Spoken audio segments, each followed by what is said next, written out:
भगवान लंबे समय तक अपनी निंदा को बर्दाश्त करते रहे, किंतु अंत में उन्होंने सुदर्शन चक्र से शिशुपाल का मस्तक उड़ा।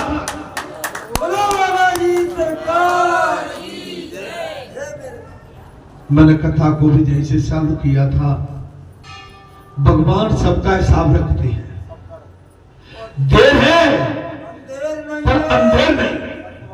भगवान पर हर वस्तु का और हर जीव का हिसाब है। महाराज शिशुपाल जब देखो तब अपने मौसेरे भाई भगवान श्री कृष्ण की बुराई के अलावा दूसरा कोई काम और करता ही नहीं था। जब हद पार हो गई उस समय भगवान श्री कृष्ण ने अपने सुदर्शन चक्र के माध्यम से शिशुपाल का सर उसके धड़ से अलग बाहर आया। सर आत्म तेज द्वारकाधीश में विलीन हो गया और शिशुपाल का तेज भगवान में विलीन हो गया और शिशुपाल को मुक्ति मिल गई। भगवान अपने जो निजी होते हैं उनका कल्याण करते हैं, लेकिन निजियों को लगता है कि भगवान हम पर नाराज हो रहे हैं। निजी जो लोग रहते हैं, जैसे मेरा जो निजी है, मैं इसको डांटूंगा तो ये सोच दे कि मैं तुम्हारा कल्याण कर रहा हूं। डांट नहीं रहा हूं,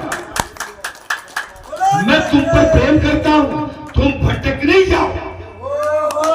क्योंकि लोगों के प्रति, लोगों पे तुम्हारी छाप मेरे साथ है।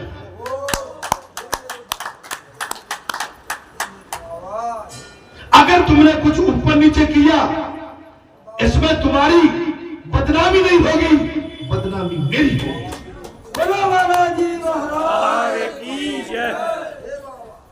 मैं क्यों यहाँ पर पूरा रखता हूं? यहाँ पर कुछ भी ऊपर नीचे हुआ मैं बच नहीं सकता हूं।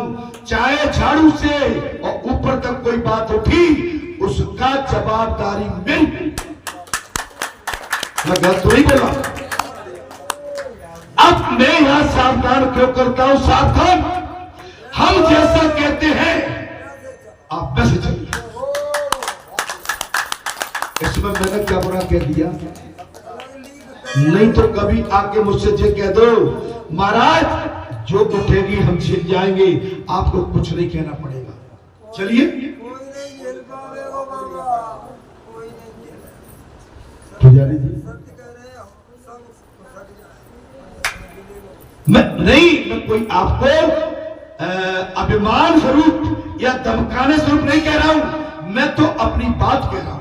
हकीकत करे बाबा, इसलिए आप मेरे दायरे में हैं, मेरी पर्दी में हैं, और मेरी पर्दी में जो है उसका दायित्व मुझ पर होगा।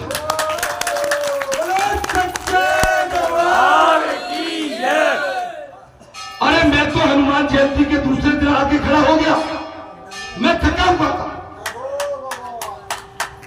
मेरा गला तक काम नहीं कर रहा, लेकिन मुझे क्योंकि यह कथा बैठनी थी, यह सब पड़ा था, मुझे मालूम है कि अगर मैंने आलस किया मेरे सेवक भी आलस कर जाएंगे और जैसा है वैसा देर तक पड़ा रहेगा। नहीं, ऐसा नहीं, मैंने कुछ नहीं किया, मेरे आने से ही सब हो गया, सब लग गया। और ऐसा नहीं कि नहीं करते तो जरूर, लेकिन यही कहते देखो बड़े जो ठहरे, जैसे लक्ष्मण भैया ने कह दिया ना, बड़े जो ठहरे, दे दिया ऑर्डर। हम रात के थके हुए, रात में जगे हुए, दे दिया ऑर्डर, बड़े जो ठहरे। नहीं, बड़े नहीं, हम छोटे हैं, हम तुम्हारे साथ खड़े हैं।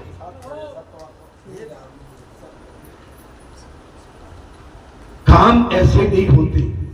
जो मुझ पर क्यों विश्वास करते हैं, हमारे ऊपर कोई है, हमारे साथ कोई खड़ा हुआ है, और मुझे भी विश्वास है मैं अकेला नहीं हूं, मेरे अनेक हाथ पैर मेरे साथ हजारों हाथ हैं।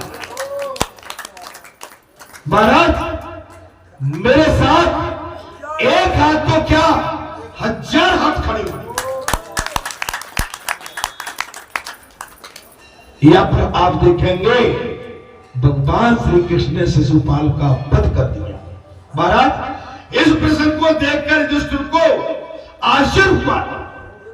दुष्ट का तेज भगवान में समा गया। इस वातावरण को देख के युधिष्ठिर को अचंभा धर्मराज युधिष्ठिर को अचंभा हुआ। उन्होंने नारद से पूछा, भगवान से महाराज शत्रुता होने पर भी शिशुपाल को सदगति कैसे मिल गई?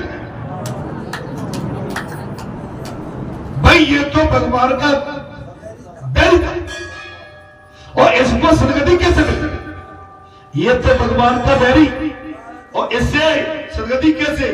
उसने भगवान को गालियां दी थी। शिशुपाल ने भगवान को गालियां दी थी। धर्मराज युधिष्ठिर ने ये बात पूछ ली, फिर इसे सदगति कैसे मिली? फिर भी वो नरकवासी क्यों नहीं हुआ? धर्मराज कह रहे हैं इसको नरक क्यों नहीं मिला? इसने तो भगवान से गाली दी थी। महाराज ऐसी सायुज्य गति उसे क्यों मिली? भगवान से द्वेष करने वाले शिशुपाल को दंत वस्त्र नरकवासी होना चाहिए था, तो ऐसी महाराज उल्टी बात कैसे हो गई? धर्मराज कह रहे हैं कि उसे तो नरक में जाना था और जो उल्टा कैसे हो गया? इसे तो सदगति मिल गई। महाराज तब नारद जी ने कहा, श्रवण करो, सुनो। धर्मराज कथा में आनंद आ रहा है? अब नींद खुली? अब खुली या नहीं? क्यों? कथा सुनने लायक आगे इसलिए वो गूढ़ थी कथा। मैं बार बार समता समता, वो बात समता विषमता और माया और ईश्वर ये हमारे चक्कर में नहीं है। हाँ अब आगे नारद जी ने कहा, बोले राजन आप सुनिए। राजन परमात्मा में किसी भी प्रकार का तन्मय नहीं होना, भेदभाव नहीं है। परमात्मा में किसी भी तरह का तन्मय होने की आवश्यकता नहीं है। भगवान को आप कभी भी ऐसा मत समझो कि वो इसके है या इसके है। और ऐसे भगवान में असमानता मत मानिए। महाराज परमात्मा ने कहा कि जीव चाहे जिस किसी भाव से मेरे साथ तन्मय करे, मैं उसे अपने स्वरूप का दान कर, चाहे मुझसे लड़के करे। रावण का उद्धार किया, हिरण्यकश्यप उद्धार किया, हिरण्यकश्यप उद्धार किया, वृत्तासुर उद्धार किया, कंस उद्धार किया। मैं कितनी कथाएं बताऊं? बोले ये कम से कम मेरा नाम तो लेते रहते थे। ये मेरे पर ये डरते थे कहीं कृष्ण नहीं आया, कहीं राम नहीं आया मेरे पर। अच्छा एक बात है, जो बाहर वाले है ना, जी कहते तो बालाजी वाले, अरे जय माने तो बालाजी बालाजी बालाजी उद्धार भी बैठे बैठे भी बालाजी पाए, बाजार में भी बालाजी पाए, वो बालाजी पाए, वो भगत बालाजी को, वो भगत। अरे भैया तुम मेरा नाम लेते रहो, लेते रहो। ये बात उद्धार हो या ना हो ये तो ईश्वर जाने, लेकिन तुम वैसे नहीं तो वैसे नाम तो ले रहे है ना महाराज। और किसी ने कहा है ना, जो है नाम वाला वही तो बदनाम। चिल्लाओ भाई। और जिसका नाम ही नहीं है वो बात है कि नाम को ले। अरे हमारे हनुमान जी ने महाराज आप सबके नाम जोड़ दिए। वो देखो वो बामन से आ जाते, एक जो चंदपुरा से आके बैठ गया हुआ है, एक मालन प्रवारो आ जाते है। जय मानन नाम तो है ना भाई। हाँ वो बुठीना के आ जाते। ये माने आप समझिए, ये भगवान से आपको वो ध्यान में रखे, उन्हें अपने गांव के अपने बेटे बहू नहीं, अरे तुम्हारे चेहरे ध्यान में रहते।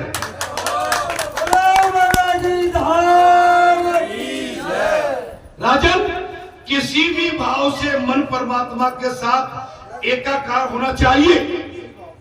किसी भी भाव से आपका मन भगवान से जुड़ता है। बस जिस प्रकार भक्ति के द्वारा ईश्वर से मन लगाकर कई मनुष्य परमात्मा की गति को पा जाते हैं, वैसे ही काम द्वेष भय स्नेह के द्वारा भी भगवान से हमारा नाता लगाकर कई व्यक्ति सदगति को प्राप्त करते।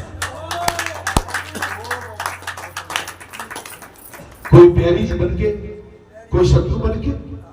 अबे बालाजी वाले, भाई बालाजी का नाम तो ले रहे हैं, वो शीतला वाले हैं, नाम तो ले रहे, नाम भगवान का लेते रहे, जुड़े रहे। गोपियों ने मिलने की तीव्र कामना से, कंस ने भय से और शिशुपाल आदि कुछ राजाओं ने द्वेष से, गोपियां कामना के मारे पति बनी और तीव्र कामना से, कंस भय से और शिशुपाल कुछ राजाओं ने द्वेष से, यादवों ने पारिवारिक संबंध से, यादवों ने कैसे पारिवारिक संबंधों से, अपने स्नेह से और अपने भक्ति से अपने मन की भावना को भगवान से जोड़ दिया।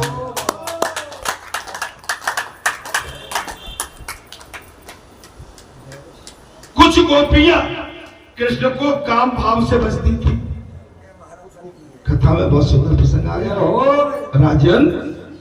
कुछ गोपिकाएं भगवान श्री कृष्ण को काम भाव से बसती थी। श्री कृष्ण का स्वरूप देखकर भले ही उनके प्रति काम वासना जाग जाए, किंतु जिसका ध्यान करते हैं वो तो निष्काम है। भगवान श्री कृष्ण को कोई फर्क नहीं पड़ता, वो निष्काम श्री कृष्ण का ध्यान करती हुई गोपिकाएं भी निष्काम हो गई। वो भावना भी खत्म हो गई। मालूम है वो गोपिका कैसे, ऐसा पति मेरा, ऐसा बेटा मेरा। गौ कहती थी ऐसा बछड़ा मेरा। महाराज कन्हैया को कौन नहीं अपनाना चाहता था। भगवान कन्हैया ने कही चिंता मत करो, तुम्हारी सबकी पूर्ति करो, सबकी पूर्ति करो। और द्वापर में सबकी मनोकामना पूरी की। किंतु जगत के स्त्री पुरुषों का ध्यान काम वासना से करोगे तो नरक में चले जाओगे। अब बात आ गई, जगत में अगर आपने किसी पर नारी को अपनी पत्नी के स्वरूप में आकलन किया तो नरक, और पत्नी ने किसी पर पुरुष को अपने पति के रूप में उसका वैल्यूएशन किया तो नरक, सीधा नरक, नो डाउट। कैसे शंकर, आपको भगवान ने, हमको भगवान ने जिन संबंध और बंधन और जिस मर्यादा में और जिस संस्कृति में हमको बांध दिया है उसका पालन हमें बिल्कुल धर्म से करना, धर्म से, धर्म से। अरे संसार में ऐसा कौन है जो भटका नहीं? दादी सब भटके। जब नया खून होता है सब भटक जाते हैं। जीवन में सबको खट्टे मीठे अनुभव है। कोई बचा जाता है तो कोई बता देता है तो कोई नहीं बताता है। अरे पीछे लगने वालों की कमी नहीं है, पीछे भी कई लोग लग जाते हैं, लेकिन आपकी कामयाबी जभी है कि पीछे लगने वालों का भी पीछा छुड़ा दो।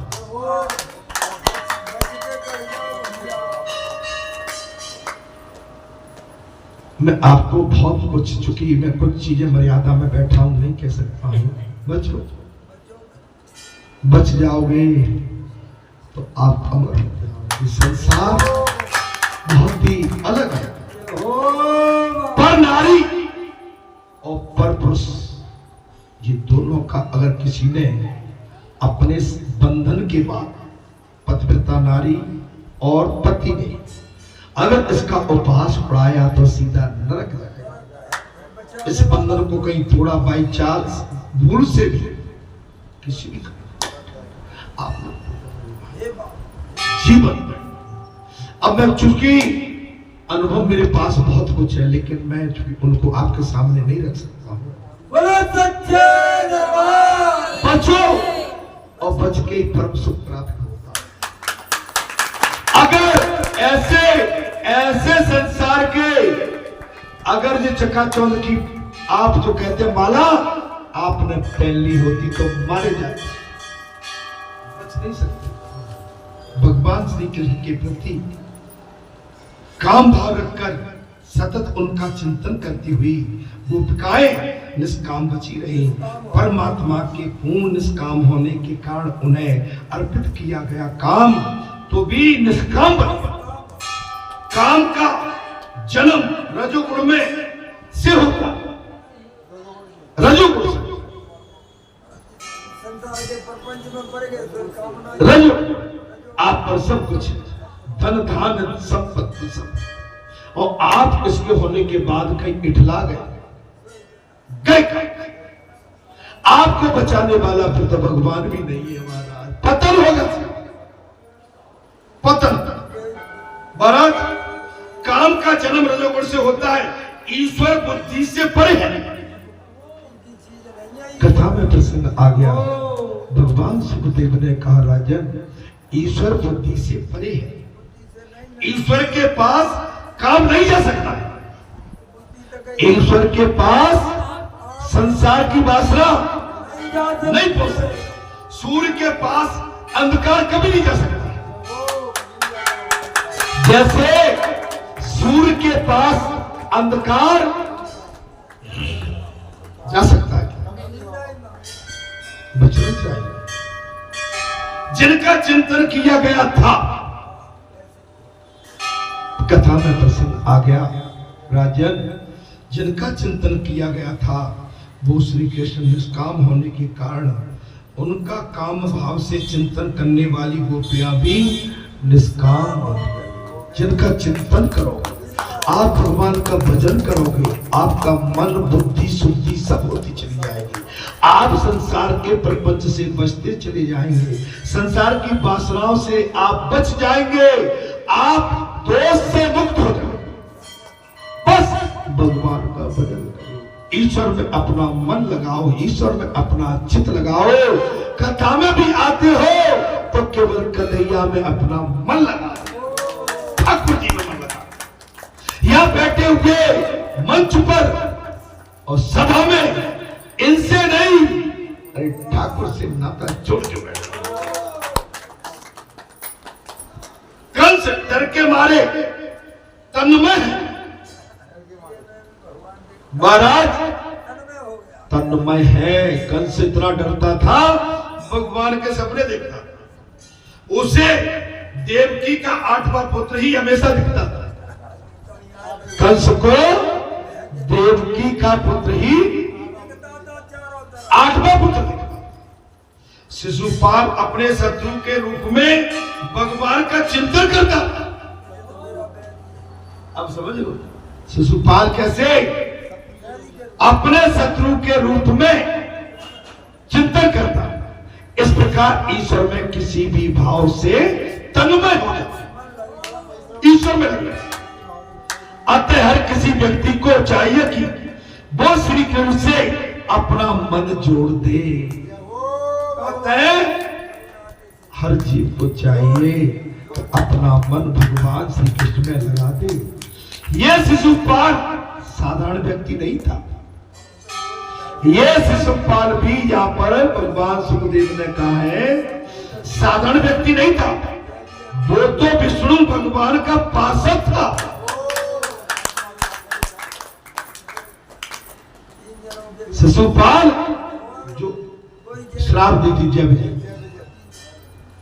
भगवान का पार्षद था। नारद जी ने जय विजय के 3 जन्मों की कथा संक्षेप में सुनाई। जय और विजय पहले जन्म में हिरण्याक्ष और हिरण्यकश्यप बने, और दूसरे जन्म में रावण कुंभकर्ण बने, और तीसरे जन्म में शिशुपाल और दंतकर्ण बने। हिरण्यकश्यप, नारद जी ने हिरण्यकश्यप और प्रहलाद की कथा का आरंभ किया था। नारद जी ने हिरण्यकश्यप और प्रहलाद की कथा का आरंभ किया। अभी कहने लगे कि दिति के 2 पुत्र थे। जल्दी नहीं, बाबा की दया है, पूरे परिवार पर दया है भाई, और उनकी निष्ठा भी है भगवान के प्रति। और छोटे छोटे मैंने ये भी कहा था कि भाई नहीं बोले, हम तो बाबा के बगैर हमारा कोई कुछ है ही।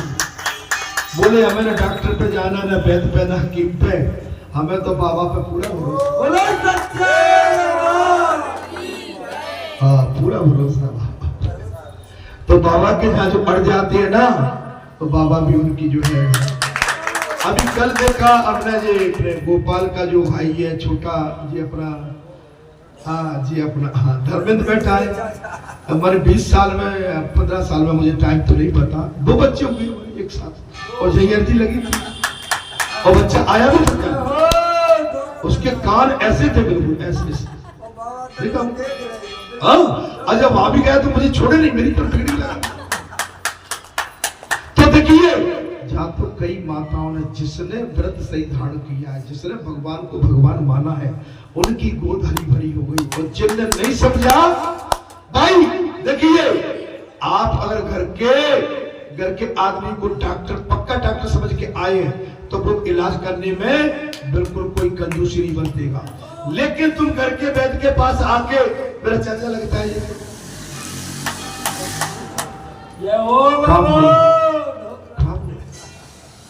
मैं आपको शुद्ध बात कह रहा हूं, जहां दुनिया के सब कुछ हो गया, लेकिन कुछ ऐसे ठीक बोले आते ही नहीं है। बोले हमें तो एक दिन अर्जी दे दी, हम बस एक दिन में।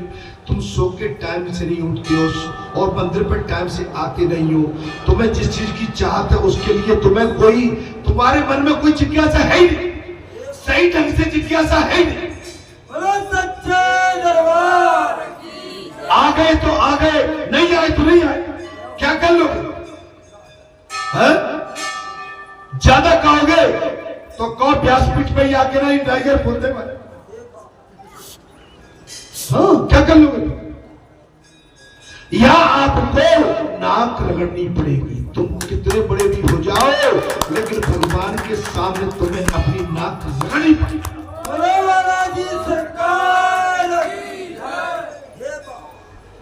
भैया मैं गलत तो नहीं बोल, दुनिया की हरी भरी हो गई, लेकिन गत वो हो रही है कि भाई ठीक, अरे भाई तुम पीठ के पास कभी आते नहीं हो, जी चुरा के दाएं बाएं भागते हो, आओगे तो इधर उधर करके नहीं, यहाँ कभी नहीं, ये नहीं, ऐसे झोली तक नहीं फैलाई करो। अरे मैंने तो सोचा कि जब सास ससुर और बड़े बूढ़े दादा परदादा के सामने अगर उनके नाती पोते आके और हाथ जोड़ के, कल मैं देख रहा था, कल इन्होंने रामायण निकाली थी परसों, इनके अंडी बच्चा से पूरा परिवार, बहू बेटे नाते भानेज बेटी बेटी बेटी, एक एक एक एक चुन चुन के मेरे पास आए आसमान में।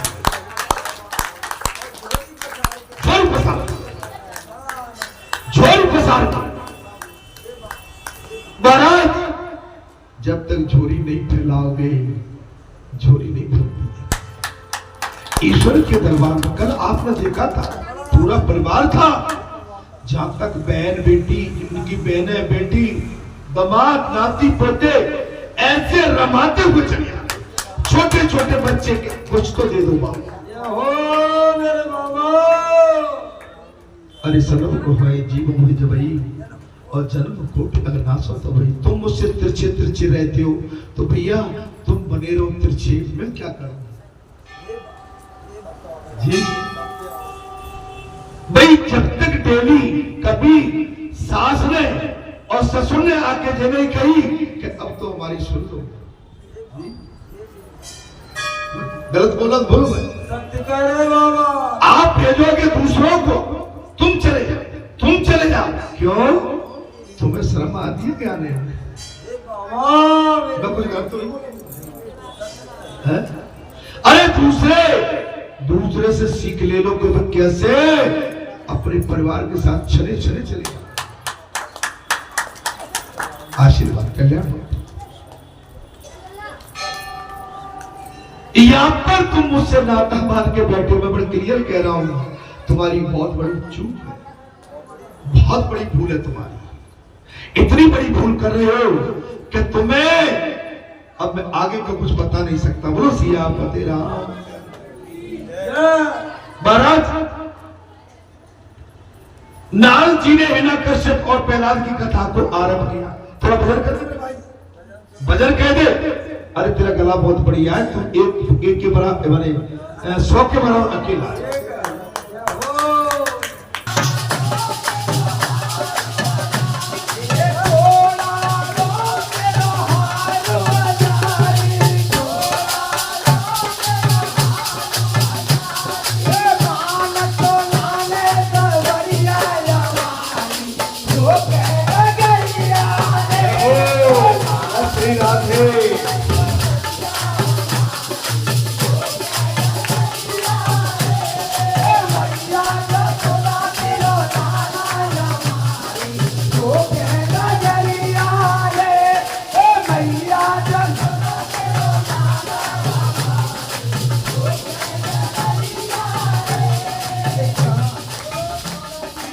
बहुत ही बिहारी, बहुत ही सुंदर कन्हैया की कथाएं, भजन कीर्तन संकीर्तन अनन्य है।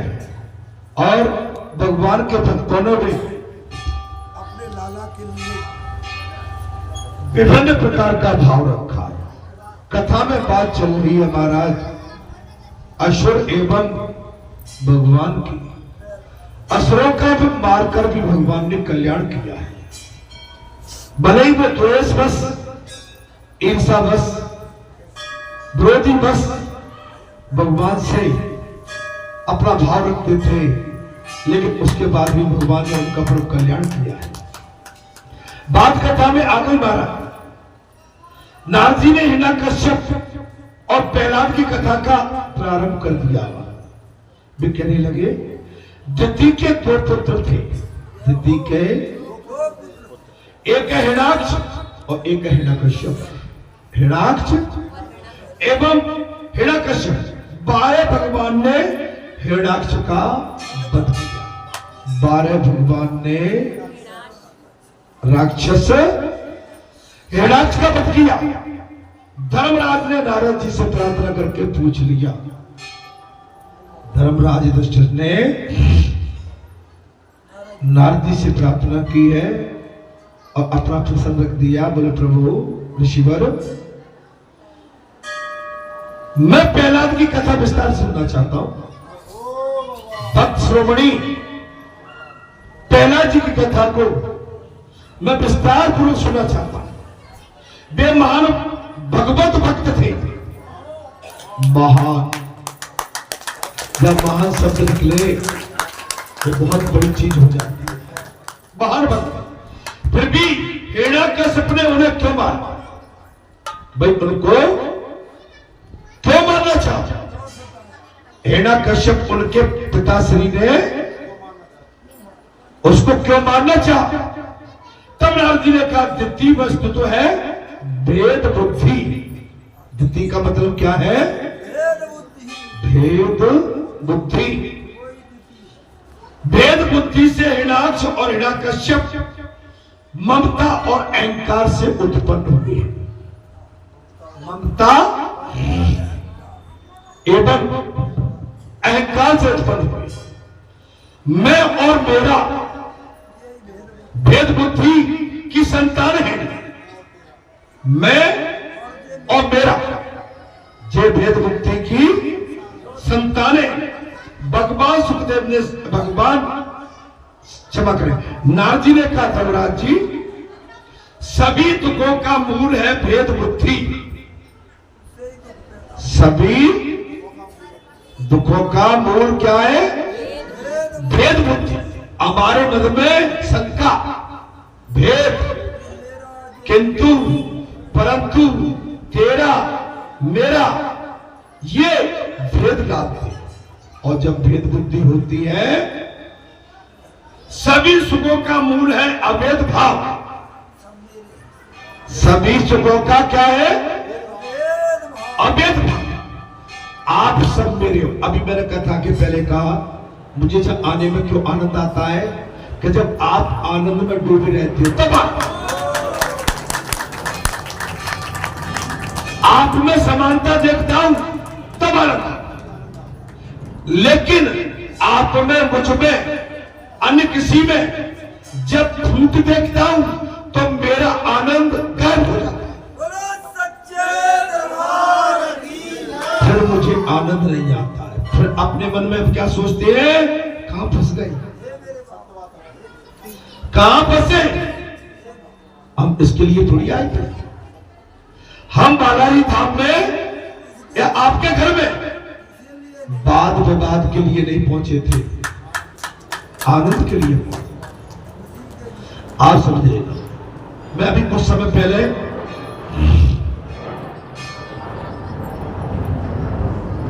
कहीं एक शादी में पहुंच गया अचानक।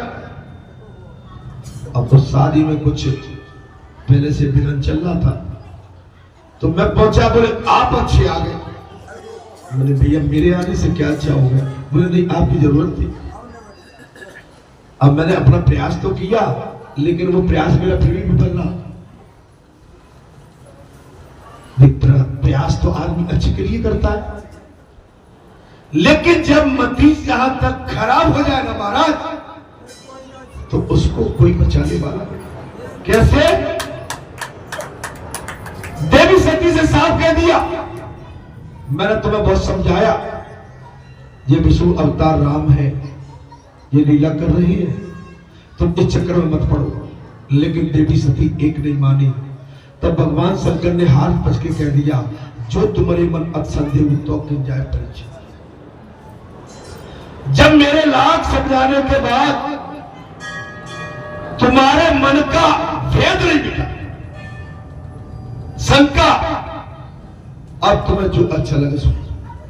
क्या कहता है आदमी? फिर छूट दे देता। क्या करता पुजारी जी? छूट दे देता। तो यहां पर क्या है? सभी सुखों का मूल सुख क्या है? अभेद।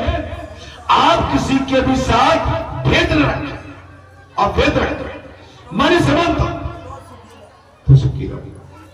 जब आने का कारण क्या? हम जहां लड़ने झगड़ने थोड़ी आते हैं, या दाल नमक और आटा का भाव लेने थोड़ी आते, मेरी करने थोड़ी आते। अरे जाते भगवान का भजन और भगवान का कीर्तन संकीर्तन और भगवान की कथाएं और भगवान की कथाओं का अनुमोदन, उसको सुनने आते। इसके लिए तो गरीब बहुत पड़ा है भाई। दाल नमक जीरा खटाई नींबू, ये तो घर में बहुत पड़ा हुआ है। ये भेद मिटना पड़ेगा। ये इस समय जो वातावरण है वो अभेद है, क्योंकि इस समय सभी समानता में डूबे। प्रातः काल 8 बजे से कथा चल रही है, 8 बजे से, और 3.25 घंटे हो गए। और 3.25 घंटे की राम कथा ने आपके मन की शुद्धि कर